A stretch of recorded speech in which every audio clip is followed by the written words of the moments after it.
All right, it is good to be back home to my campus where I graduated from. This morning, I actually want to start with a story of a child called Olivia. Olivia was in our first cohort of kindergarten students in 2010, and she was living in a situation of generational poverty and all the ills that come along with generational poverty.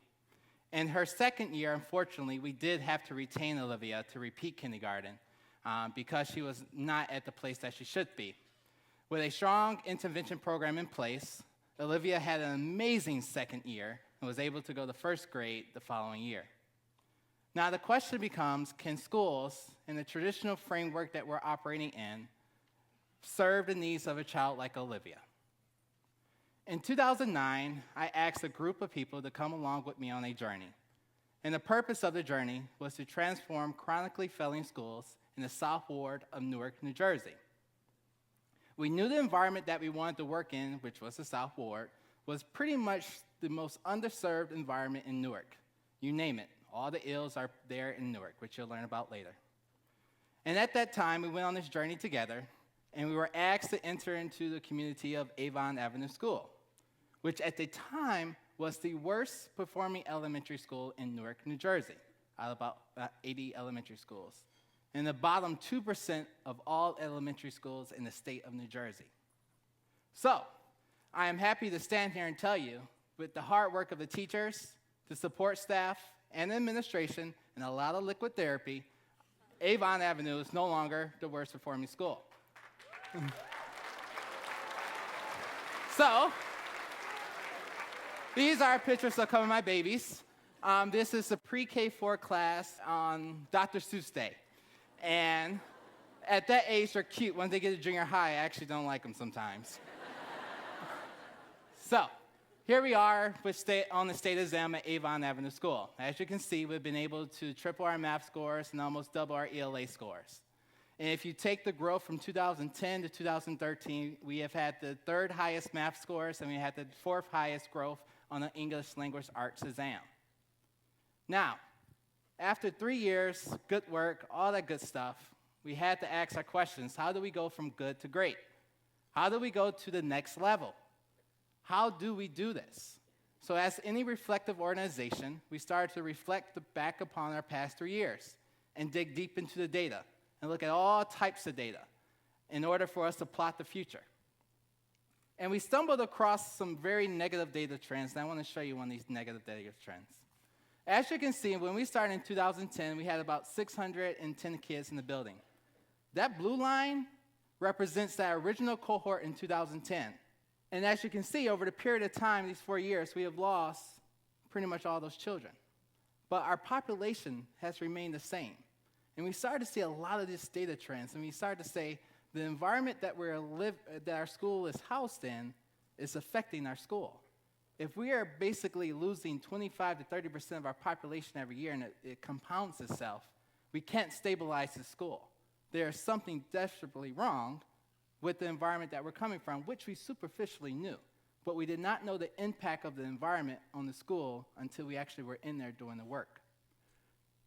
This map represents the entire city of Newark, and it's a heat map of childhood poverty in the concentrated areas. The red is where most of the poverty is located, and that red is basically where my school is located. So as you can see, the entire city, that red, that's where we are. Let's drill down to that map. As you can see, this is our area. And the most troubling fact about this map is that the area that is shaded in red, that signifies to you that more than 50% of the children living in that area is living below 50% of the federal poverty level. That means they're getting less than $10,000 coming into the household every year. So that just tells you the story of where we are visually. So we partnered with the Strong Healthies Community Initiative to do an entire data analysis of the community. Because in order for us to go to good to great, we had to basically understand the environment that we were coming from. And the stats are pretty devastating. 67% of households are headed by a single female. There was about 111 murders last year in the city of Newark out of 200,000 citizens. About 60% of those actually were in my neighborhood. You have a 30% unemployment rate, and you have a 25% home abandonment rate. So all these things come into place of learning an environment. We have to basically say, what is this doing to our children? What is this doing to the families we serve? Can a school just be a traditional school in this type of setting? And most importantly, what happens to hope? What happens to the emotions of a child who's walking to school and 1 in 4 houses is pretty much abandoned and boarded up or even burnt out? What happens to the family who basically can't afford where they live and has to bounce around every single year?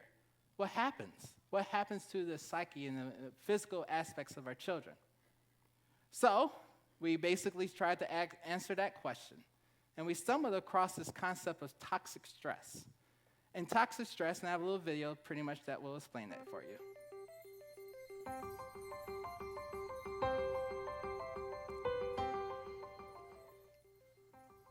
Learning to deal with stress is an important part of healthy development. When experiencing stress, the stress response system is activated. The body and brain go on alert. There's an adrenaline rush, increased heart rate, and an increase in stress hormone levels. When the stress is relieved after a short time, or a young child receives support from caring adults, the stress response winds down and the body quickly returns to normal. In severe situations, such as ongoing abuse and neglect, where there is no caring adult to act as a buffer against the stress response stays activated. Even when there is no apparent physical harm, the extended absence of response from adults can activate the stress response system. Constant activation of the stress response overloads developing systems, with serious, lifelong consequences for the child. This is known as toxic stress. Over time, this results in a stress response system set permanently on high alert. In the areas of the brain dedicated to learning and reasoning, the neural connections that comprise brain architecture are weaker and fewer in number. Science shows that the prolonged activation of stress hormones in early childhood can actually reduce neural connections in these important areas of the brain at just the time when they should be growing new ones. Toxic stress can be avoided if we ensure that the environments in which children grow and develop are nurturing, stable, and engaging. So, we learned about the environment, we learned about toxic stress, we had conversations with family members, we had conversations with our children, and you can only imagine what is going through our head right now as a group of educators. This is a point in which in time that we had a gut-wrenching moment. Either we're going to sit back and say that poverty cannot be solved with the children that we're educating, and they're always going to basically go in this circle of generational poverty, or we're actually going to do something about this. And it was a gut-wrenching point. It was a lot of debate and a lot of discussions. But that is the point in time that we realized that we signed up for one thing and one thing only, to provide the best quality education to the children that enter our 2 buildings. So, we went to the drawing board. We said we have to basically address the environment that our children are coming from. If we want to basically make sure that every single child that enters our building has a fighting chance, our traditional way of schooling has to change. So we basically created a 3-prong strategy, which is called the South Ward Alliance. And there's 3 parts: a strong school, attached to a family success hub, attached to a policy and community advocacy group. The first one, schools of academic success. Basically making sure that the education that we are providing every single child is the best in the world. Quality teachers, a quality administration, an intervention program that basically identifies the social and academic needs of children, meets their needs, adjusts when necessary, a balanced curriculum where we're not excluding the arts are fully embedded into the school, and pretty much all the things that the research says that goes with a quality school. But once we do the school, we have to be attached to a family success center or family hub of services. And the whole purpose of the hub is to stabilize the families in which our children come from. So when that mother knows that she is at risk of not being able to pay her mortgage or her rent, she knows she can tap into a network in which she can get rental assistance. when a mother is going through a lot of issues around substance abuse, she knows she can tap into a network of services that can provide her with the therapeutic and clinical aspects to help her get off that substance. And then these two prongs, the schools and the Family Success Hub, is supported by the community-driven policy advocacy group. And the whole purpose of them is to work with local, state, and county initiatives and laws and politicians and the business community to address the policies that are hindering our families from succeeding. So we are basically making sure that the politicians and the business community are providing the resources in order for us to stabilize the families. We're making sure that the laws in place allow for us to do creative and innovative things for our families. And these three prongs work together in this alliance, and the whole purpose of us is to work, pretty much do like we're on a rowboat. We're rowing in the same direction, where everything we do is attached to a student outcome. We are providing housing assistance in the hub in order to stabilize the family, in order for this child to be in the school every single day in a quality school. And the policy and advocacy is working on the policies around the housing in our city in order for the hub to basically provide affordable housing to our families. Now let's turn back to Olivia.